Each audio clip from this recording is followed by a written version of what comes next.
Good morning મિત્રો. આજની સવારની પ્રેમી સલામ. જય મસીહ કી. પ્રભુનો બહુ જ આભાર માનીએ છીએ કે હવે એક એક દિવસે આપણે પ્રભુનું વચન જે હિંમતવાન છે, બિહોમાં હું તમારી સાથે છું, હિંમત રાખો, ડરશો નહીં, એ વચનોનો અભ્યાસ કરીએ છીએ અને આપણને બહુ ઉત્તેજન આપે છે. અને એટલે ઘણા બધા એવા વચનોમાંથી આપણે મનન કરીશું કે કેવી રીતે પ્રભુ વર્ષ 2025ના વર્ષમાં પ્રભુ આપણી સાથે છે. એવી ખાતરીદાયક વચનો, ઉત્તેજનદાયક વચનો એ આપણને પ્રભુના વચનોમાંથી પ્રાપ્ત થાય છે. માર્કની સુવાર્તા 6ઠ્ઠો અધ્યાય અને 50મું વચન. આ 6ઠ્ઠા અધ્યાયના વચનોમાં ઈસુ જ્યારે શિષ્યોની આગળ પાણી પર ચાલ્યા, શિષ્યો હોડીમાં હતા અને ઈસુ પોતે એમની આગળ જાણે કે પાણી પર ચાલ્યા ત્યારે શિષ્યોને આભાસ લાગ્યો અને તેઓ ગભરા થઈ ગયા, ગભરાઈ ગયા અને તેઓએ બૂમ પાડી. ત્યારે ઈસુએ તેઓને કહ્યું, હિંમત રાખો, એ તો હું છું, બીહોમાં. બીસો નહીં, ગભરાશો નહીં, એ તો હું છું, ઈસુ છું. અને વાલાઓ, આ 2025ના વર્ષમાં એવા જીવનરૂપી હોળીમાં ચાલતા ઘણી બધી વાર બીક ને ગભરાટ હોય છે, પણ એવા મધ્ય પ્રભુ આપણી આગળ ચાલે છે, પ્રભુ આપણી આગળ રહે છે.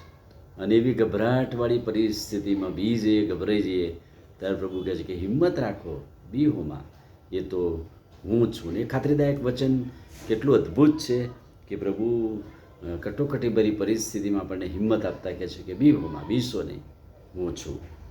ત્યાર પછી લુકની લખેલી સુવાર્તા 5મા અધ્યાયના 10મા વચનમાં પિત્તરને પ્રભુએ કહ્યું, જ્યારે ચમત્કાર, પેલો માછલીનો ચમત્કાર કર્યો ને જથ્થો પકડાયો, આખી રાત જાણે કે પિત્તર ને એના ટીમે મહેનત કરી પણ કશું પકડાયું નહીં.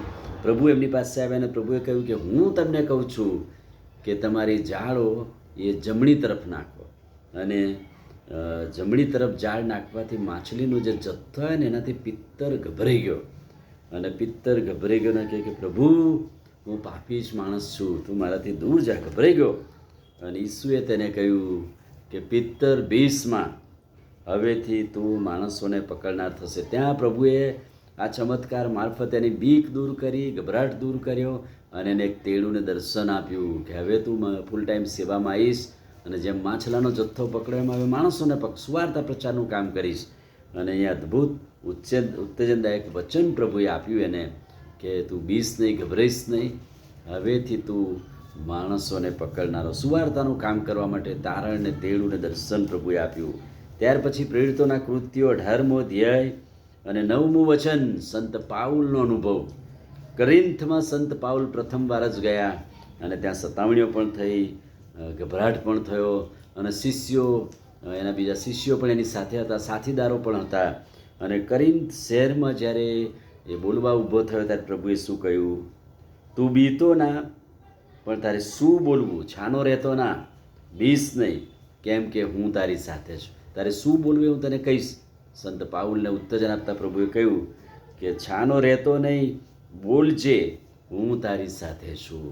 અને આ શહેરની અંદર કે છે કે પ્રભુનું વચન પ્રગટ કરવા માટે સંત પાઉલને ઉત્તેજન આપતા પ્રભુએ કહ્યું કે આ શહેરમાં બીજા મારા લોક પણ છે કે જે તને ઉત્તેજન આપશે. ત્યાર પછી પ્રેરિતોના કૃત્યો 27મો અધ્યાય 20થી 25 વચનમાં, એમાં પણ સંત પાઉલનો અનુભવ શું છે? ચોથી મિશનરી મુસાફરીમાં જાણે કે એમને સજા સ્વરૂપે મોકલી દેવામાં આવ્યા હોય ને એની આખી ટીમ વહાણમાં બેસીને ઇટાલી તરફ જઈ રહેલા. પ્રેરિતોના કૃત્યો 27મો અધ્યાય 20થી 25 વચન. ત્યાં શું છે? ત્યાં કે છે કે વહાણમાં જતા હતા અને તોફાન આવ્યું, ભારે તોફાન, બહુ જ ભારે તોફાન. લોકો વિશ્વાસમાં ડગમગી ગયા અને એમણે પાઉલને કહ્યું કે પાઉલ, તારા લીધે જ આ તકલીફ છે. અને એટલે ગભરાઈ ગયેલા, બીક ગયેલા. પણ પાઉલે શું કહ્યું એમને? હિંમત રાખો, તમારામાંથી કોઈને કશું થશે નહીં, કેમ કે હું જે દેવની સેવા કરું છું એ દેવના દૂતે આજે રાત્રે મને શું કહ્યું કે હે પાઉલ, બીસમાં, હું તારી સાથે છું અને બધાનો બચાવ થશે. તારી સાથે જેટલા છે એ બધાનો બચાવ કરીશ. અને પાઉલે કહ્યું કે આજે રાત્રે પ્રભુએ મને વચન આપ્યું છે કે હે પાઉલ, બીસમાં, હું તારી સાથે છું. અને એ વહાણમાં બેઠેલા કેટલા બધા લોકોને સંત પાઉલે ઉત્તેજન આપ્યું, મજબૂત કર્યા. અને આ દિવસોમાં પ્રભુ આપણો બીક ને ગભરાટ દૂર કરીને ઉત્તેજનદાયક, દિલાસાદાયક, ખાતરીદાયક દરરોજ વચન આપે છે. તમે બીસો નહીં, ગભરાશો નહીં. આમીન પ્રાર્થના કરીએ. પ્રભુ, આજની વચનની ભેટને માટે આભાર પ્રભુ. આજે અદ્ભુત વચન ખાતરીદાયક તમે આપ્યું. તમે બીસો નહીં, ગભરાશો નહીં. અને એ વચનો માટે આભાર. વચનના પ્રકાશમાં દોરો. પ્રભુ ઈસુના નામમાં માંગીએ છીએ. સાંભળો ને માન્ય કરો. આમીન. God bless you.